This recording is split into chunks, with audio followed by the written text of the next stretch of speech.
Best varicose veins చికిత్సనే పొందండి. నొప్పి లేని చికిత్స కోసం సంప్రదించండి ఎబిస్ హాస్పిటల్. నమస్తే రమగారు. నమస్తే జయ. రమగారు, మనం రకరకాల కేటగిరీకి సంబంధించిన కథలు చెప్పుకుంటూ ఉంటాం కదండి. పిల్లలకి సంబంధించి, పెద్దవాళ్ళకి, మోటివేషనల్, తర్వాత దెయ్యాలు, భూతాలు ఇలాంటివి. అయితే ఆధ్యాత్మిక కథలను కూడా కొన్ని చెప్పుకుంటాం. ఆధ్యాత్మిక కథ ఎట్లా చెప్పుకుంటామంటే, మనం సాధారణంగా మీరు ఎక్కువగా వెళ్తూ ఉంటారు కదా, యాత్రలు అవి చేస్తూ ఉంటారు. ఆ ప్లేస్ని చూసి వచ్చినప్పుడు కేవలం ఛానల్ కోసం మన ప్రేక్షకులకు అందించాలని మరింత సమాచారాన్ని సేకరించి తీసుకొస్తూ ఉంటారు. పూజారులతో వాళ్ళతో మాట్లాడి అదంతా మనం చెప్పుకుంటూ ఉంటాం. అట్లా కాకుండా బాగా మనం ఇది చూడాల్సిన ప్రదేశం, వెళ్ళాల్సింది, తెలుసుకోవాల్సిన విషయాలు, కొన్ని ఆధ్యాత్మిక విషయాలు కొన్ని ఉంటాయి.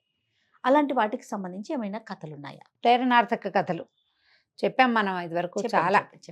చాలా రకాల కథల్లో అవి కూడా వస్తాయి. ఒక అద్భుతమైన కథ, ఎప్పటికీ సుమన్ టీవీ చరిత్రలో నిలిచిపోయే కథ, గాజుల కథ. అవును కదరమ్మ గారు, అసలు కథ అనగానే ఫస్ట్ నాకు మైండ్లో గుర్తొస్తుంది అది. అవును, ఎప్పటికీ ఎవరితో మాట్లాడినా ఆ కథే గుర్తు చేసుకుంటారు. అమ్మవారి గాజుల కథ. అలాంటివి ఇంకా ఏమన్నా ఉంటే మనం ఉన్నాయి జయ. సమయానికి చూసుకుని చెప్పుకోవాలంతే. మనకి అసలు భారతదేశమే ఆధ్యాత్మికమైంది. ఇక్కడ ఉన్న స్పిరిచువాలిటీయే చాలా గొప్పది. మనం ఏం చేస్తామంటే భక్తిని, స్పిరిచువాలిటీని కలుపుకుంటాం.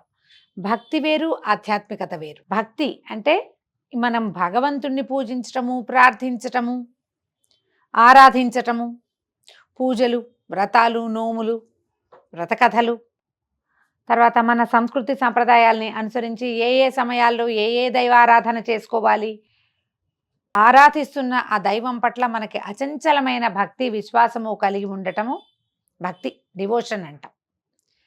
ఆధ్యాత్మికత, స్పిరిచువాలిటీ అంటే ఈ పూజలని దాటేది. ఈ పూజలో మనకి చిన్న చిన్న లోపాలైతే సహించలేం మనం. అవును, అయ్యో ఏదో తప్పు చేశామనిపిస్తుంది, అపరాధం, దైవాపరాధం చేశామనిపిస్తుంది. అయ్యో వాళ్ళు అదేదో సరిగ్గా చేయలేదు, ఇది చేయకూడదు. అదంతా క్రతువు, కర్మ, విధానం మీదే వెళ్తాయి. క్రతువు, కర్మ, విధానము, సమయాసమయాలని దాటి ఉండేదే ఆధ్యాత్మం. నిజానికి మనం ఇన్ని పూజలు చేసుకుంటాం. ఈ పూజ ఎప్పుడైనా ఒక దశలో ఇది మనమే చేస్తున్నామని మనకు తెలుస్తుందా? మనం భగవంతుని పూజించడం అంటే మనని మనం పూజించుకోవటమే, మనని మనం సరి చేసుకోవటమే. భగవంతుడు ఎక్కడో లేడు, మనలోనే, మనతోనే ఉంటాడు. అతడే నేను అని తెలియటమే స్పిరిచువాలిటీ. నేననేది ఒట్టి చొక్కాయే. ఈ చొక్కా లోపల అసలైన వాడు ఉన్నాడే, వాడు భగవంతుడే. వాడు వేరు, ఈ కనబడేది వేరు అనేది అర్థం కావాలి. అది ఎప్పుడు అర్థమవుతుంది? ఎంతసేపు మనం ఇదే చూస్తాం కదా, దీని నడక, దీని నడత, దీని నడవడిక, ఇదే మనం చూస్తూ ఉంటాం. ఇది నేను కాదు అనేది మనకి ఎప్పటికీ అర్థం కాదు. ఏదో ఒక్క దశలో తెలుస్తుంది. కొంతమంది ఈ ప్రాపంచికమైన, ఈ చుట్టూతా కనపడే ప్రపంచం అంతా నాటకమని, ఇది నేను కాదని, నేను ఇందులో నుంచి వేరైన వాడినని చిన్నతనంలోనే తెలుసుకుంటారు. వాళ్ళని మనం యోగులు అంటాం, కొంతమందిని ఋషులు అంటాం, కొంతమంది బాబాగారులు అవుతారు. రమణ మహర్షి ఆయన కూడా అలాంటి వారు. ఆయనకు తెలిసిపోయింది చిన్నప్పుడే. ప్రతివాడికి మరణం లోపల ఎప్పుడో ఒకప్పుడు తెలుస్తుంది. మనకి తెలిసినా కూడా ఏంటంటే ఒక్కోసారి అర్థం అవుతుంది, ఏదో వింటాము, మనకి తెలుస్తుంది మనదేం లేదు, మన చేతిలో ఏం లేదు, ఇదంతా ఒట్టి పైపే భ్రమ, మనం చిత్తభ్రమలో ఉన్నాం అని తెలుస్తుంది. కాసేపటికి మళ్ళీ విష్ణుమాయా విలాసంలో కరిగిపోతాం, మనం మర్చిపోతూ ఉంటాం. దాన్ని తెలుసుకోవాలి, ఈ ప్రత్యేకమైన విషయాన్ని. పూర్వం అట ఒక రాజుగారు ఉండేవారు.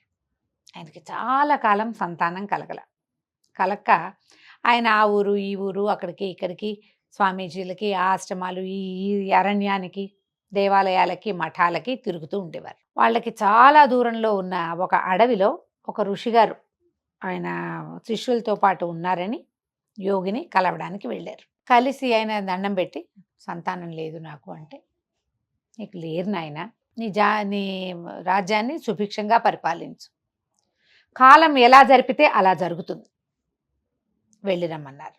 రాజుగారి ఖిన్న వదనంతో ఆయనకు అర్థం, సుపుత్ర ప్రాప్తిరస్తు శీఘ్రమేవ సుపుత్ర అనలా యోగి అంటే, లేదు అర్థమైపోయింది. ఆయన దిగులుగా తలకాయ వంచుకుని వెళ్ళిపోతున్నాడు. ఆ నదీ తీరంలో ఈ యోగి గారి ఈ మహాయోగిని ఎవరినైతే ఈ రాజుగారు కలిశారో ఆయన ప్రథమ శిష్యుడు ఎదురుపడ్డాడు, పలకరించాడు. పలకరించాక ఆయన అన్నాడు, ఎందుకంటే ఖిన్నవదనంతో ఉన్నారు మహాప్రభు, లేదు మహారాజా ఏమిటి మీ దిగులు చెప్పండి అంటే, సంతానం లేదండి అన్నాడు. శిష్యుడు వెంటనే శీఘ్రమేవ సుపుత్ర ప్రాప్తి రస్తు, మహానందంతో పొంగిపోయాడు రాజు. గురువుగారు చెప్పాల, శిష్యుడు చెప్పాడు. శిష్యుడు కూడా ఏం తక్కువవాడు కాదు, ఈయన కొన్ని సంవత్సరాలుగా తపస్సు చేసుకునేవాడు. ఆనందంతో అంతకంటేనా నాయన, మీ వల్ల ఇవాళ నా జీవితం చరితార్థం అయిపోయిందని పదే పదే దండాలు పెట్టి, శిష్యుడు కుశలు దర్భలు అవి పట్టుకుని ఓ చెంబుతో నీళ్లు పెట్టుకుని గురువుగారిని చూడబోయాడు. గురువుగారు అన్నారు, ఏమిటి నువ్వు చేసిన పని? రాజుకి జాతక రీత్యా సంతానం లేదు, అందుకని నేను అతన్ని రాజ్యాన్ని సుభిక్షంగా పరిపాలించుకో, కాలం ఎలా నడిపితే అలా నడువు అని చెప్పా. నువ్వేమో సుపుత్ర ప్రాప్తిరస్తు అన్నావు. అనగానే శిష్యుడికి బాధ వచ్చేసింది.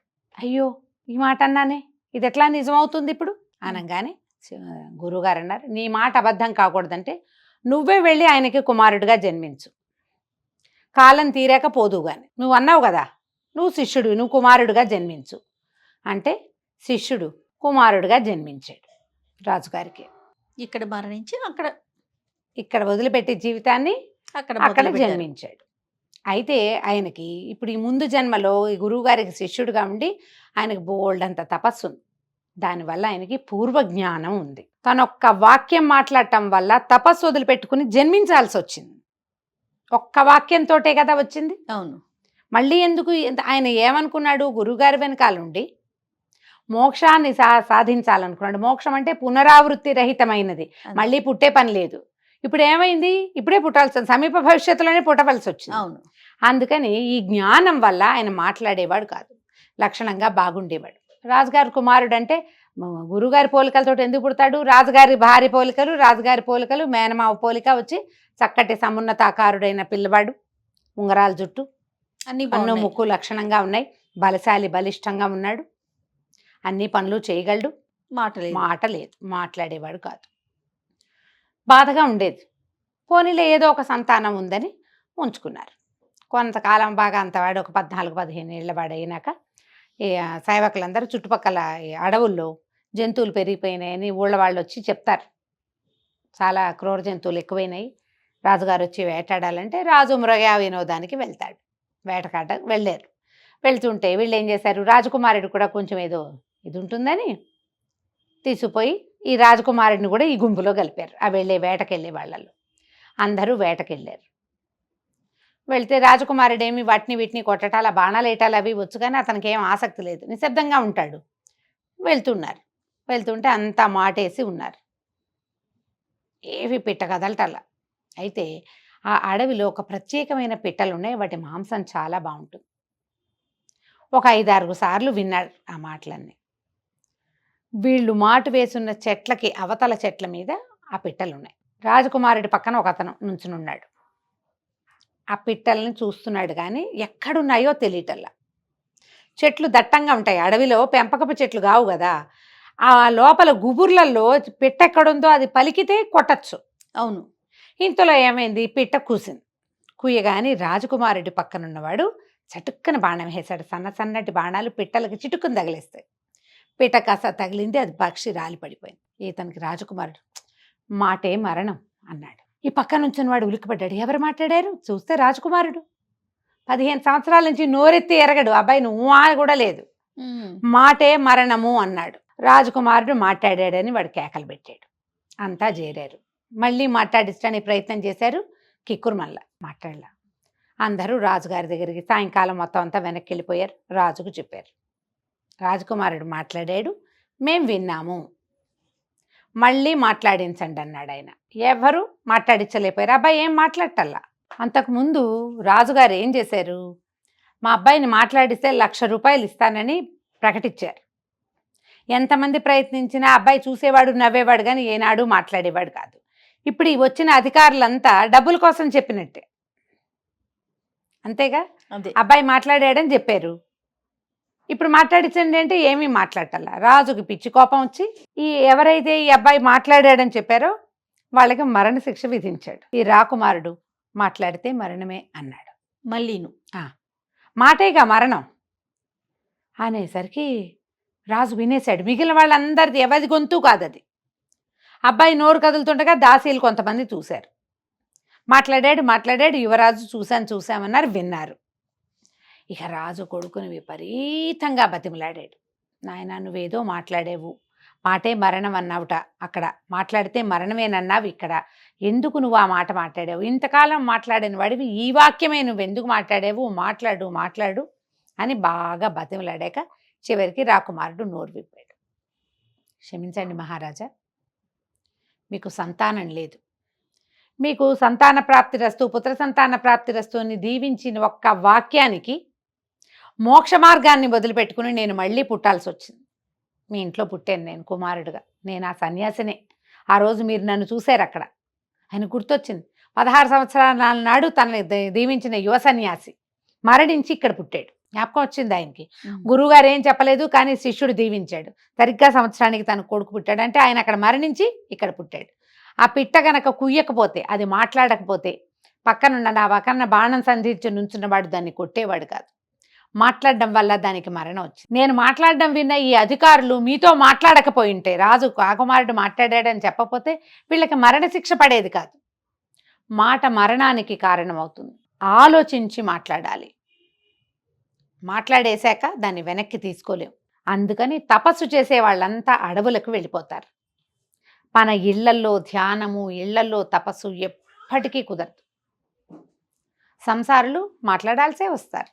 అయిన దానికి కాని దానికి, అవసరమైనవి అనవసరమైనవి, పనికిమాలినవి, మాట్లాడకూడనివి మాట్లాడేస్తాం ఏదో ఒకటి. ఎప్పుడూ ఎక్కడో చోట ఇరుక్కుంటూనే ఉంటారు. సమాధానం చెప్పవలసిన స్థితే వస్తుంది. ఒక్కొక్కసారి ప్రమాదంగా కూడా పరిణమిస్తుంది. మాటలతోటి ప్రఖ్యాతి పొందిన వాళ్ళు ఉన్నారు, మాటల వల్ల ఇబ్బందులు, ఆ ప్రఖ్యాతి పొందిన వాళ్ళే ఇబ్బందుల్లో కూడా పడతారు. మాటకి అంత ఇది ఉంది కదా, అంత శక్తి ఉంది. అందుకని నిశ్శబ్దాన్ని పాటించాలి. దానికోసమని ఈ పూర్వకాలం ఋషులు, తపస్సులు వీళ్ళంతా ఏం చేసేవాళ్ళు? అడవులకు వెళ్ళిపోయేవాళ్ళు, వెళ్ళి ధ్యానం చేసుకునేవాళ్ళు. ఈ మన తపస్సు చేసిన ధ్రువుడు అంతఃపురంలో నుంచి వెళ్ళిపోయి అడవిలో కూర్చున్నాడు విష్ణువు కోసం. ఆ తపస్సు ఏదో అంతఃపురంలో చేసుకోపోయాడా? మనం ఇంట్లో మెడిటేషన్కి కూర్చుంటామా, ఫోన్ మోగుతుంది, మెసేజ్ వస్తుంది, కొరియర్ వస్తుంది, స్విగ్గీ వస్తుంది, వాకిట్లో ఎవరో మాట్లాడతారు, ఎవరో బెల్లు కొడతారు, ఎవరి అడ్రస్ చూడడానికి మన ఇంటికి వస్తారు, ఆ అడ్రస్ కనుక్కోవడానికి కరెంటు బిల్లు వస్తుంది, ఇస్త్రీ బట్టల అబ్బాయి ఇస్తాడు. అసలు అవదు. ఒక పావు గంట ధ్యానం కుదరదు. ఎవ్వరూ లేని సమయంలో ధ్యానం చేసుకోవాలి. అట్లాంటిది ఏ సమయం ఉంటుంది? అందుకే బ్రాహ్మీ ముహూర్తంలో ధ్యానం సంగతి చెప్తారు.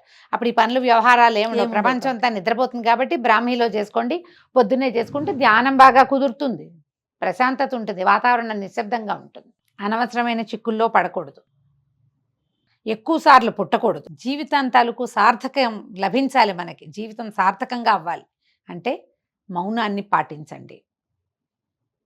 ఎంత తక్కువ మాట్లాడితే అంత మంచిది. ఇప్పుడు నాలాంటి వాళ్ళు ఏం తక్కువ మాట్లాడతారు, వాగుతూనే ఉంటాం, ఏదో ఒకటి చెప్తూనే ఉంటాం కదా. కానీ మేము నిశ్శబ్దంగా ఉండే సమయాలు ఉన్నాయి కదా, ఖచ్చితంగాను ఉంటాయి కదా ప్రతి వాళ్ళకి. ఆ నిశ్శబ్ద సమయాల్లో పూర్తి నిశ్శబ్దాన్ని పాటించండి.